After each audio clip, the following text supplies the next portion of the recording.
This is your classroom. This is your world.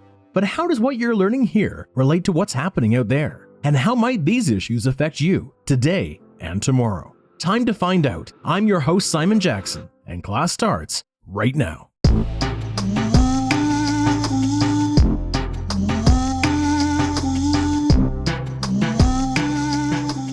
Canada is at a crossroads. Trade wars, shooting wars, climate change, biodiversity loss, division and disruption, and democratic decline. The world and its problems are becoming more complicated by the day, and the corresponding challenges facing our nation aren't getting any easier. I think we're in an era of polycrisis or, perpetual crisis. Worldwide, we're in big trouble. The world is not necessarily a pretty place. We could hope that it will be one day, but getting there is rough. There is no question the world's at an inflection point right now. I believe we're at a really important crossroads. I think we're at the crossroads. And I think one way to go is for community, and the other is for self. How do we safeguard and grow our economy? How do we create jobs and bring down the cost of living in an era of mass change? How do we do that while also navigating the dual threats of climate change and biodiversity loss? Environmental issues for sure, but also very much economic and cultural challenges as well. Each of these issues, if not complex enough, must also account for growing divides in our society. Cultural divides, language divides, geographic divides, economic divides, political divides. And they must also be addressed in a more dangerous, less democratic world. Maybe you think these aren't hard challenges. The solutions are obvious. Yet nothing is as easy as we assume it should be, in part because even when we think problems are black and white, good versus evil, they rarely are. Almost every issue is maddeningly complex, made all the more difficult when emotions like uncertainty, anger, hopelessness, and fear are added to the mix. Which isn't to say that we're without options. There are ideas. There are always ideas. But are they complete ideas? Are our best and brightest focused not only on the crises of today, but also those of tomorrow?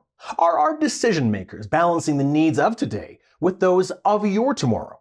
These are the questions. And speaking of questions, maybe you've got one about now. Like, is Canada really at a crossroads? Are our problems actually that bad? And do we really need to tackle all of these issues right now and all at once? So, here's the thing. This may be a real pivot point in the future of the country. We cannot afford to be smug in Canada. One thing after another that's kind of hitting us from the outside, sometimes from the inside of our country, but usually from the outside, by a world that is in turmoil. It's natural disasters, and it's the advent of artificial intelligence, the rise of authoritarianism and so forth. And it's all very disruptive. And I don't think we have a choice but to look at it all at the same time. But it's also a chance for Canada to really step back and have another look at how we do things. And that certainly includes our approach to nature and the environment. And I think that right now Canada is in a really interesting opportunity to talk about community and to be a community. It's just hard to figure out how to move forward. The only way to address a wicked problem is to get people to work together. It's not easy. It requires a lot of work and a lot of collaboration. But I do think that we have the fiber as a country to be able to do that. It's up to us. It is not up to a government. If we are not participating, if we do not assume our responsibilities, I don't care if you come from a town of 3 or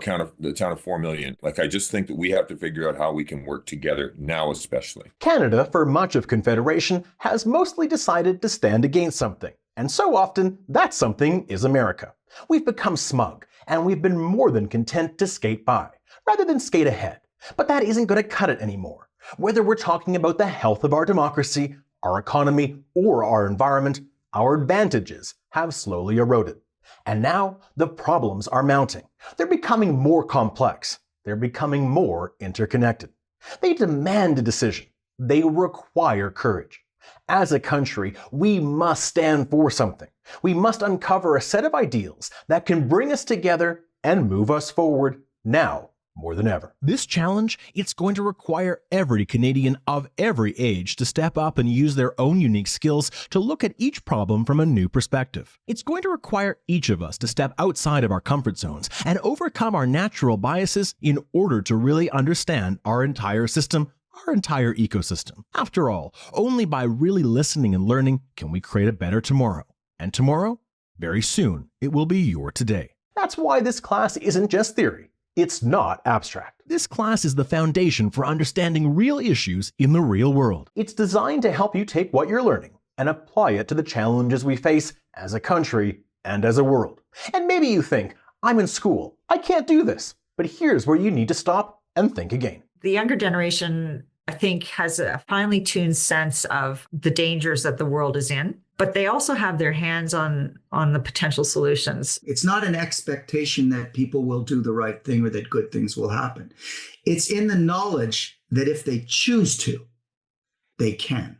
Our country's only as great as the people that step up to help make it great. One of the most powerful things that young people can do is talk about ideas. And I think young people don't realize how powerful their voices are.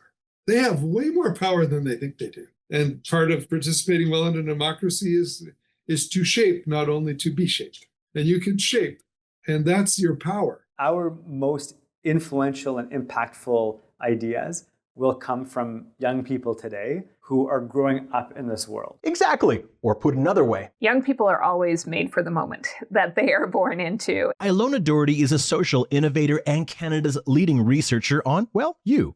And as she explains, Young people's brains are literally wired to be bold problem solvers and to come up with solutions to complex problems. Their brains are wired to do that. So young people today, from about 15 to 25, we're at the height of our creativity. We're at the height of our desire to experiment and try new things.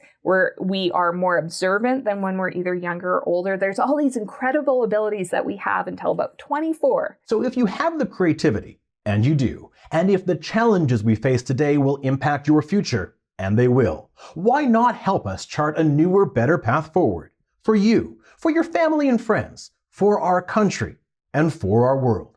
Right, Ilona? Young people are more able to deal with complexity and to figure out problems in a way that as we get older, we just aren't able to do as much. You have the ability to see the forest for the trees. You have the ability to understand what so many of us have looked past. Like this. And what is this? It's a marten. A what? A marten, a medium-sized, ridiculously cute member of the weasel family. And like all members of the mustelid or weasel family, it's fast, it's smart, and it's more than capable of surviving in this unforgiving wilderness. And don't forget, this wilderness, your classroom, it's home to much bigger animals. Animals that should give the marten a run for its money. We're talking wolves and grizzlies and cougars and lynx and wolverines and even moose and elk because while their teeth aren't that big, these things, on a big body like this one, they can do a lot of damage, especially when you're about the size of a skateboard. Despite its small stature, the marten has carved out a successful life in this vast, harsh world. Its territory is massive relative to its size,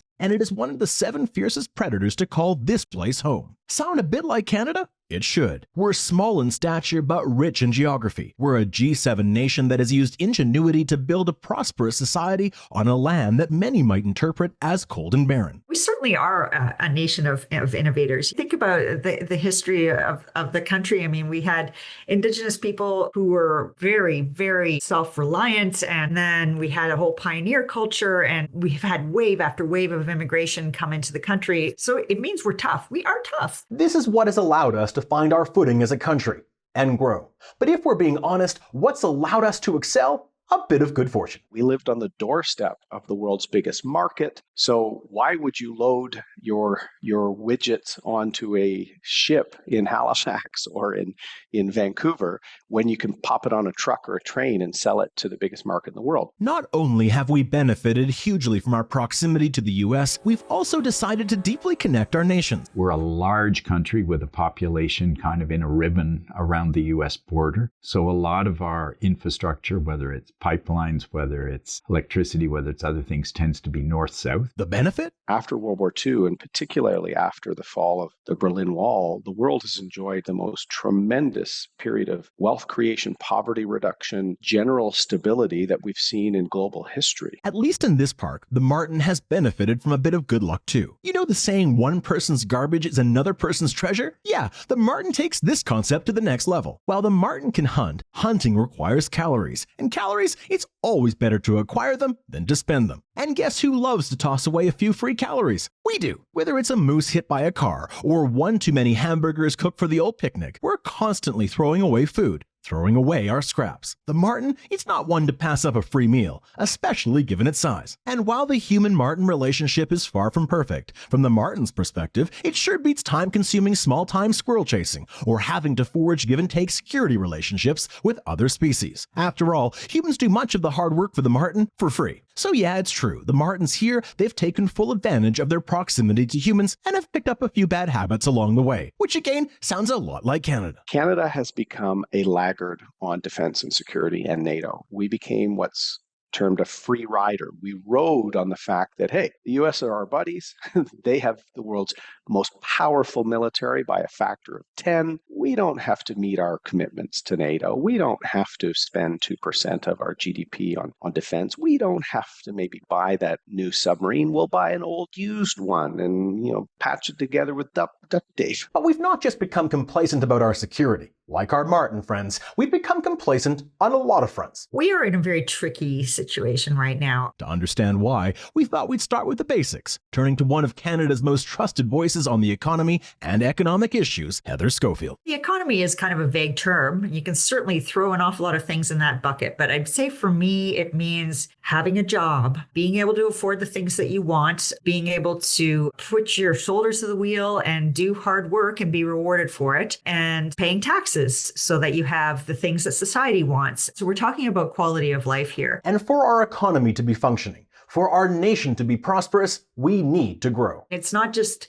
a static thing. The economy is living and breathing all the time, and you'd hope that it's getting bigger because, some of the problems that we're concerned about as a society, the environment, poverty, everybody having a nice place to live, all of those problems are solvable, but they're even easier to solve if you've got an economy that's growing at the same time. When your economy stops growing, that means you've got to make some really, really tough choices. And guess what? Our economy is growing, but barely. How has this happened? It's been, I'd say, probably 20 years of low productivity here. That's what we're talking about. Productivity, oh God, I know what you're thinking, so boring. But it's not. To understand why Canada is in trouble, we really need to understand this issue. It's a word that's hard to digest, but what it really means is that while other countries around the world, especially in the United States, where they were, taking leaps and bounds ahead in terms of applying technology and getting better at making more with less, we just kind of held steady. Why has this problem been allowed to fester? Heather says some of it comes down to our aversion to risk. We see that at all levels. I mean,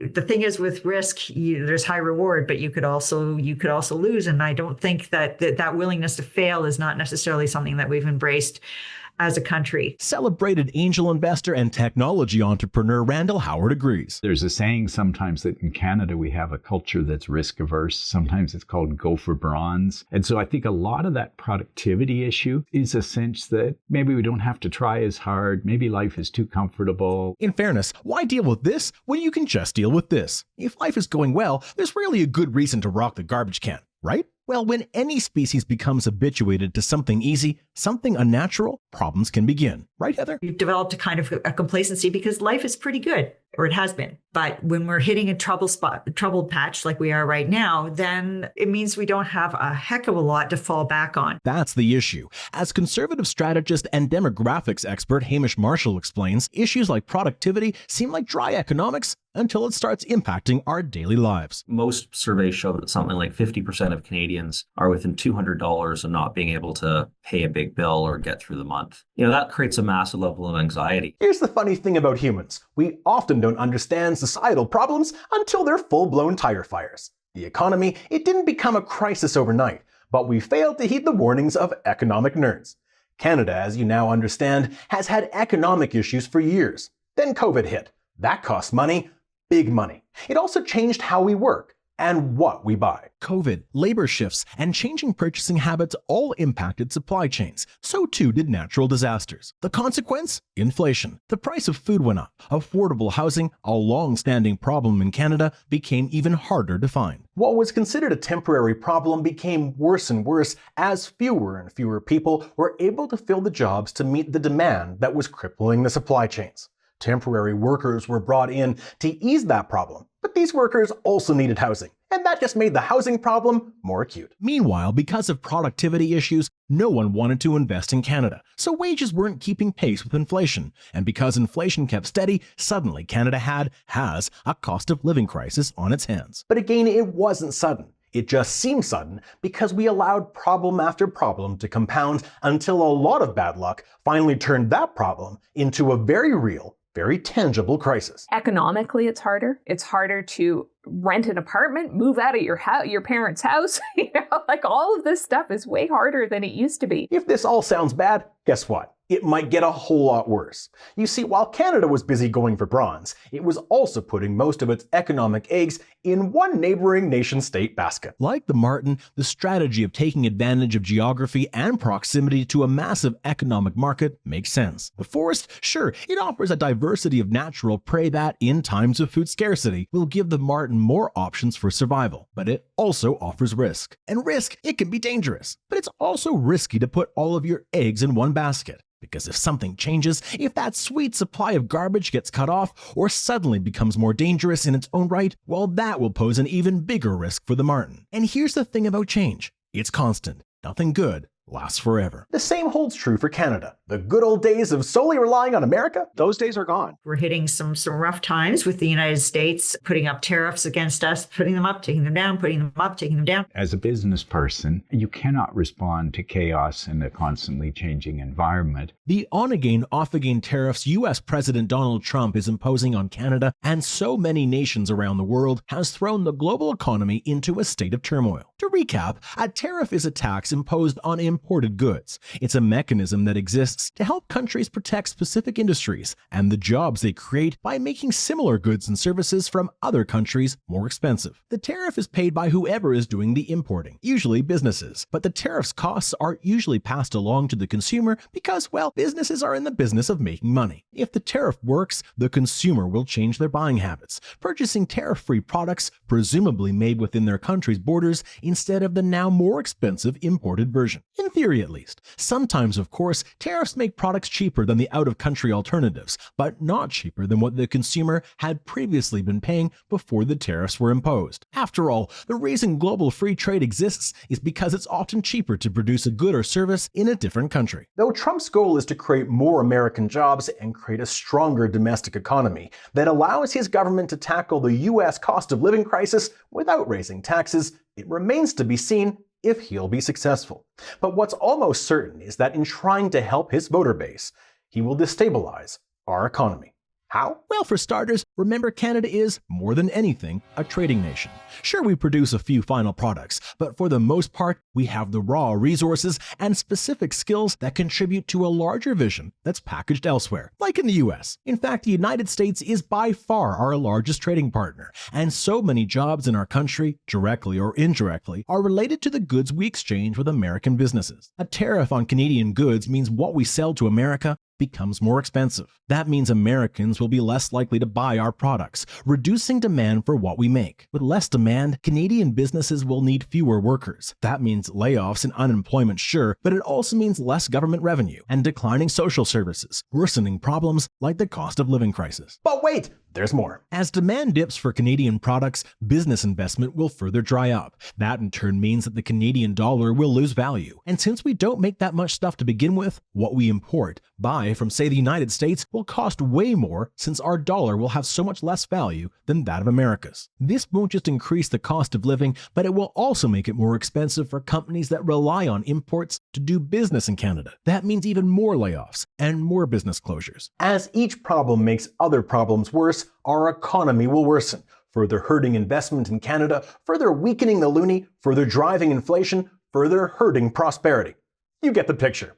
It's not pretty. There are huge risks. 77% of our trade is with one country, the United States of America. So if that market is closed for a long period of time, we're going to have to very quickly diversify. Will the American market be closed for the long term? President Trump has demanded that Canada spend significantly more on national security, arguing, like the marten, we've been a moocher for too long. He's also called our border lax, even though less than 1% of all drugs entering America flow across Canada's border. But even if both issues are tackled to Trump's liking, there's every chance these are smokescreens. It's very possible the Trump government is using artificial emergencies to circumnavigate the checks and balances of the US Congress. After all, pursuing a trade war with Canada or other nations allows his government to collect money for US services without raising taxes directly on the US people. If destabilizing the global economy ultimately drives up the cost of living for Americans, or costs them jobs, or even their homes, well, he can always fudge the truth and blame other countries. While Trump might not last in the Oval Office for the long term, his political brand and supporters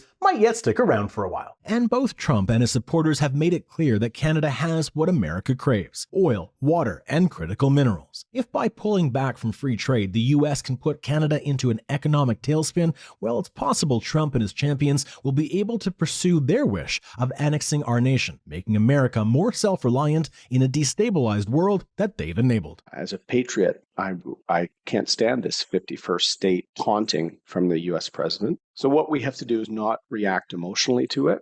We have to stand up for ourselves, but also push back in strategic ways. In other words, the garbage can is now sealed. We can't bank on a free meal anymore. And we might not even be able to count on the US being a friendly neighbor. The rules have changed. Everything is about to get much harder. The United States has been our, obviously our biggest trading partner and best friend in the world for a very long time. And suddenly they're picking on us for no discernible reason. And I think a lot of people are confused by this, that this is happening. And that as a result, they're scared. This uncertainty and this kind of sense of betrayal around the U.S. is very sad and very frustrating. But as Canadians, we must embrace it. So it's a wake-up call. We've got to try probably a lot harder and do some very hard strategic thinking as a country about, okay, what do we have that the world wants? We have a lot that the world wants, but how are we really going to make the most of that? Canada needs to be more diversified instead of just reflexively and instinctively tied at the hip with the U.S. We need to have Plan B, Plan C to trade and work with other nations in this large global world. We're a G7 country. We're a leader. We were in both world wars before the Americans because we're willing to step up and stand up for things that we believe in. But what do we all believe in? How and where do we want to lead? Answering these questions while trying to overcome a cost of living crisis about to be made worse by a trade war will be tough. But these aren't the only issues that we need to grapple with. Something the marten understands only too well. It's time to look beyond the forest. It's time to look up, way up. Robson Glacier is one of the iconic glaciers we have in Western Canada. Dr. Brian Menounos is a scientist and one of the world's leading glaciologists. Why study glaciers? These are important frozen reservoirs that store water and really kind of release that water in latest summer when seasonal snowpack has been depleted. They also provide a cool buffering capacity. So in other words, the Robson Glacier stores water, releases it when the ecosystem requires moisture, and helps regulate the overall climate for animals like, you guessed it, the marten. But everything isn't swell with the Robson Glacier, as Brian explains. The amount of water coming off these glaciers in the decade 2010 to 2019 doubled relative to the previous decade. Our more recent research shows that in the last 4 years, the amount of water lost has doubled yet again. But of course, that's not all. These glaciers, in addition to Robson Glacier, are also getting darker. A darker surface, such as the shirt I'm wearing here, if I went out into the sun, it would actually absorb more energy than if it was a bright surface. So glaciers behave in the same way. And we can show in many cases that this darkening is due to the loss of multi-year snow high up on the glacier, and also, unfortunately, more recently, impurities delivered by wildfire activity. Wildfires like the one that devastated Jasper in 2024 aren't just cultural and economic tragedies, but also environmental catastrophes on a scale most of us don't understand. If you care about water, you should care about glaciers. Any way that you can either warm up the summer or cause these surfaces to become darker, you're going to accelerate and enhance the melt of the existing snow and ice. And so if we think about our way of life, a lot of it really hinges on hydrology. So problems up here might impact us differently depending on where we live. But make no mistake, glacial changes will impact us, just as our actions impact glaciers. How so? Check this out. During 2021, the summer of 2021, we had experienced a so-called heat dome. This is a atmospheric phenomena where extremely high pressure system descends and is stationary. Those temperatures were about 10 to 12 degrees warmer than average. And for a period of 5 to 6, 7 days, on top of that, we actually had a strong convective system, so a large thunderstorm not just one particular hazard, but a whole compounding nature to cause this cascade of effects, such as widespread flooding, channel erosion, and the need to evacuate people from the park itself. Brian now answers your inevitable question. It becomes a little bit more complex for compounded events, but it is safe to say that the heat dome, really setting the stage for this particular event, was caused by human-induced climate change. There has been some speculation that the intensity of the convection was enhanced by wildfires that were occurring to the south of Mount Robson. Pyrocumulonimbus is a phenomena where a wildfire can start to generate its own weather and also have severe convective activity associated with that. Like the economic issues we've already discussed, the environmental challenges we face are multifaceted and compounding. Though we often point to one big fire or one big flood and say, this is the problem with climate change, the reality is the fires and floods are actually the consequence of hundreds of smaller problems we've overlooked or just decided to ignore. And we can't ignore the climate anymore. After all, climate change isn't just a threat to martens, but also an issue that threatens to dramatically worsen our cost of living crisis, making everything from housing to cars to food more expensive. Which brings us to this point. The planet's going to be fine. The actual environmental conditions on the planet are changing, so there will be winners and losers, and humans might be the losers. And Dr. Kate Moran should know. In addition to being an educator and ocean engineer, Kate has also advised the White House on science and climate policy. It was a time in the United States where there was incredible respect for scientific knowledge. I mean, the executive branch of the White House and also Congress understood the importance of science, not just for solving problems, but also that by investing in science and research and knowledge, you grow the economy. That it is the foundational piece that has made the U.S. one of the most innovative countries that have ever existed. But America, as you might have heard, is turning away from science. And when they pull back, it's going to be a big gap. Like, we have to defend the science that we do. We have to grow it. We have to fill those gaps. I see the international science community as being the most important diplomats on the planet right now. Kate argues that this is a major opportunity for Canada. We may be able to step in and fill that gap. We certainly can't do it for the long term. I mean, Canada's 10% of the GDP of the US, but I see it as an opportunity. We're just going to turn it up, do more science. But what if this is a long-term problem? What if America not only stops researching the climate, but also stops sharing the data that it already has? Dr. Brian Menounos offers one possible consequence. I would say that anytime that countries aren't sharing observational data, it's unfortunate. In a way that listeners may think about when they pull out their smartphone and they look to check what the weather is. A lot of those current conditions, those are also ingested into a model for how the weather is going to be the next day. And science proceeds by having free and open access to data sets. And whether one was in a trade war, whether one was dealing with conflicts, I will say as a scientist that it is critically important to have open and accessible data, which ultimately helps not only decision makers, but also the general public. That impacts our understanding of what's happening to glaciers, to hydrology, to the climate, and to so many facets of our environment. But as Dr. Kate Moran explains, it also means the monitoring in the ocean, really important for climate change, but clearly for weather forecasting, is an economic hit. If you do not have that, you're going to destroy industries. You're going to destroy communities. It's going to be a huge economic hit by shutting down that information. That's an issue. It's potentially another layer of economic uncertainty, potentially another problem demanding an answer. And that has implications. It has implications on economic growth. Dr. Brian Menounos is right. The unforeseen curveballs are making the problems we face, the lives we live, harder and harder. And how much worse might the climate problem become? Dr. Kate Moran says. I tend not to go to the dire part, and that is because we're an incredible species in terms of our responsiveness. Right now, we're acting stupid.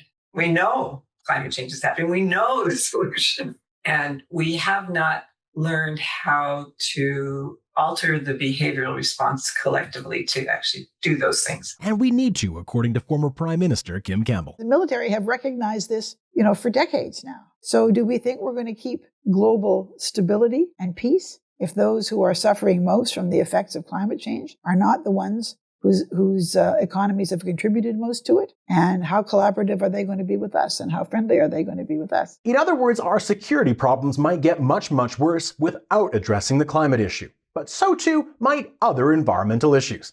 Wait, there's other environmental problems? I lament that it has become so much about climate change. I would almost argue the policy that underlies almost every other policy. Our land and water and air is what produces everything that we have. Former federal Conservative Cabinet Minister Monty Solberg is absolutely right. Why? Because a changing climate is just one factor, along with habitat loss, pollution, the exploitation of wildlife, and invasive species, that is causing the rapid decline of biological diversity. Biodiversity? Simply put, it's the variety of life on Earth. Dr. David Cooper has helped oversee the Convention on Biological Diversity, a United Nations body that works to coordinate global efforts to protect biodiversity. Life on Earth, in the broadest sense, depend on biodiversity and the ecosystems that biodiversity makes up. And as David adds, the bad news is that in most parts of the world, it is declining, and it's declining at all levels. Here's the issue. Scientists have analyzed Earth's record-keeping system, fossils, to understand how often natural selection creates natural diode, what's known as the background extinction rate. Their answer, one species goes extinct per million species years. What is our current extinction rate? It's between 1,000 and 10,000 times higher than the planet's background extinction rate, the natural selection, if you will, which is a big spread, but at either extreme, it's still bad news. Consider this. For species that disappeared during the last century, their loss should have taken 800 to 10,000 years to occur, not the 100 years that it actually took. And that's according to a study that used a, quote, conservative background rate of 2 extinctions per million species years. But again, our very best case extinction rate scenario isn't double the background extinction rate. It's 1,000 times the extinction rate. And that's probably why almost half of every monitored species is either decreasing in population or range or both. In fact, the Living Planet Index reports a catastrophic 73% drop in the average global wildlife population from 1970 to 2020. Is this a Canadian problem, you ask? Yes. Of the 50,500 species we monitor, the federal government says 1 in 5 are facing some risk of extirpation, and over 2,000 are at a high risk of national disappearance. More than 500 species are legally listed as at risk by the federal government, including the iconic snowy owl, which has seen more than a 40% decline in its population over the last quarter century. For all these reasons, many scientists believe we're entering a period of mass extinction, where up to 3/4 of species may disappear over a few million years. There have been 5 such events, with the most famous, of course, being the one that whacked the dinosaurs. If we're entering a 6th mass extinction, unlike past extinction events, this one is human-caused, scientists tell us. But that is, of course, a debate, and frankly, not a particularly helpful one. Why? Because the why distracts from the real issue. Unnatural natural selection at a rate well above the background extinction rate means only one thing: biodiversity loss. The Earth is the context for all life, including human. That's where the atmosphere is, that's where the weather we have comes from, that's where the water we drink and the food we eat comes from. Inside that is the human dimension, our species, which shares the world with many, and then inside human society is our social values and our economy. Those are nested inside what it is to be human, which is nested inside the world. And the idea of elevating the economy or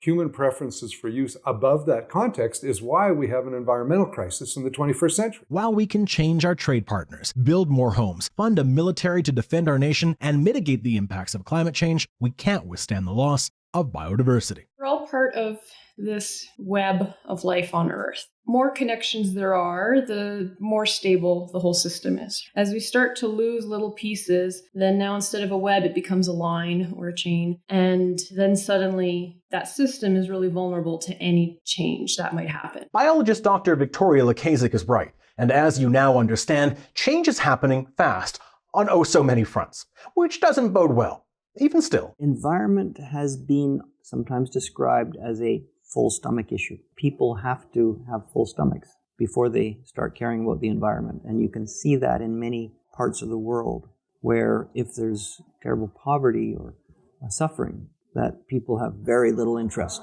in environmental policy. Sam Sullivan is the former mayor of Vancouver and a political conservative. But above all else, Sam's a realist, argues pollster Sashi Curl. These decisions are very much rooted in a matrix that starts with your home economics. Can I afford my rent? Can I afford to feed my children? Am I worried about having a job next year? It's a much tougher sell. So I would agree with Sam on that front. In other words, the present shouts and the future whispers. I think it is abstract to us until it happens to us. Barbara Cartwright is a celebrated animal welfare advocate, and she believes extinction, biodiversity loss, is hard to comprehend. Consider the extinction of the western black rhinoceros. See everybody writing on social media and in the news about how terrible it was that this last rhino had died, but people have been sounding the bells for decades that that's exactly what was going to happen, and we just kept letting it happen. But then everybody, the average person, seems to get on board with this. I'm not questioning whether they were really feeling grief about it, but this terrible grief that it had happened, but they never stood up to make it stop. Why did we do nothing? Whether it's extinction or it's cruelty, we don't stand up to make it stop. We don't vote on this issue. People don't go to the polls on it, so the government doesn't have to make change. Barbara passionately believes we need to solve our environmental problems before they get worse than they already are. But she adds, the issues facing our environment, where we live, our world, our home,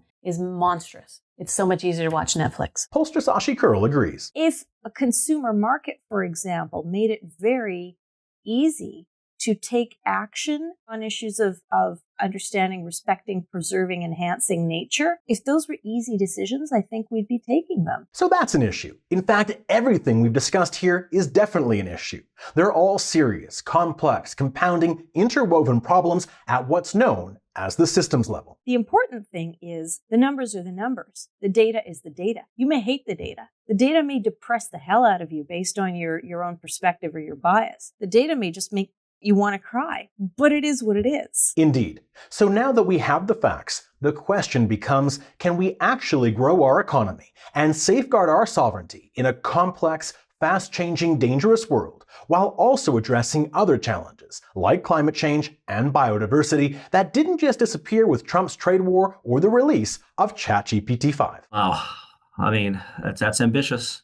Maybe, I think we should try. We should always try. And no one knows what the future is. We know what the trends are, but nobody actually knows what the future is. So even if, objectively judged, let's say on the climate, we've baked in so much climate change that no matter what we do, we're going to have problems. Yes, that's true. But all the problems are forecasts. What if we did everything we could, and maybe it works out a little better than we thought? But doing nothing guarantees the bad outcome you don't want. Doing something gives you the chance of an outcome you want. And that's all human affairs have ever been. Even when we were wandering around the savannah, trying not to get eaten, people didn't just say, oh God, there's lions out there, I give up. They kept going. And they found a way to protect their families and to move ahead. So there's lions out there right now. So don't give up, keep going. And that's the essence of the human condition, is keep going. And look, I know these problems seem overwhelming. It's complex. Our brains don't like change. They like things to be predictable, and there's a lot going on. And I think we're all feeling it. We're feeling like we can't keep up, that things are changing very quickly, but also a whole bunch of things are changing at the same time. I think the feeling for a lot of Canadians is that the world doesn't make sense anymore. We're all kind of sitting here worried and scared. And so if we can just take that first step, look at that person across the aisle, be curious about what's going on in their life, and ask them a question. That's all we need to do. Exactly. No one is going to be able to come up with a perfect solution in the beginning. I think what we hope is that you're going to sort of push things further a little bit down the road until they become sort of the status quo and we can really make some big change. And sometimes history looks like that, and then all of a sudden there's like a fundamental sea change. We've seen this on a range of stuff around human rights around the world. There's a different type of urgency with the environment. And we do need to act with a sense of urgency, and not just for the environment, but for each other. But in the doing, we need to work across systems and with different skill sets to learn, think, create, and simply do better. We need a solution that's going to work in the context of a trade war, but also going to help solve climate change. That's going to work in the context of a mental health crisis and also be a valuable economic solution. We need to be observant, which young people are. We need to be connecting the dots, which young people are more capable of doing. But again, they're more willing to experiment, more willing to get outside the box, try new things that have never been tried before. And in a context of multiple crises, that's what we need. We're in better shape than most places in the world for a number of reasons. Some to our credit, but some are just a matter of dumb luck. Canada is the best country in the world. We are a massive geography. We're diverse. We've got historic challenges that we're still trying to remediate and to build and learn from. It's not an easy mix. By gosh, it's worth fighting for. Students watching this,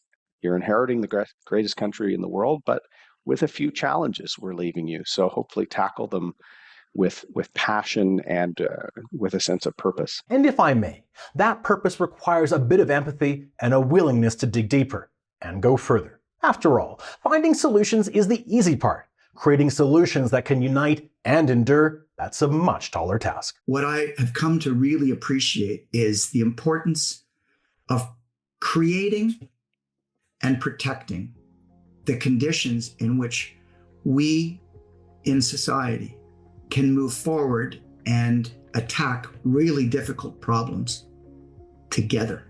The problems, especially the big problems that are arising, are increasing in number and complexity at an exponentially faster rate than our ability and competence and capacity to solve them. That only compounds a problem that we've always had in free and democratic societies, and that is the problem of generating consensus around A, what the problems are, the big ones that we should care about together, and B, how we solve them.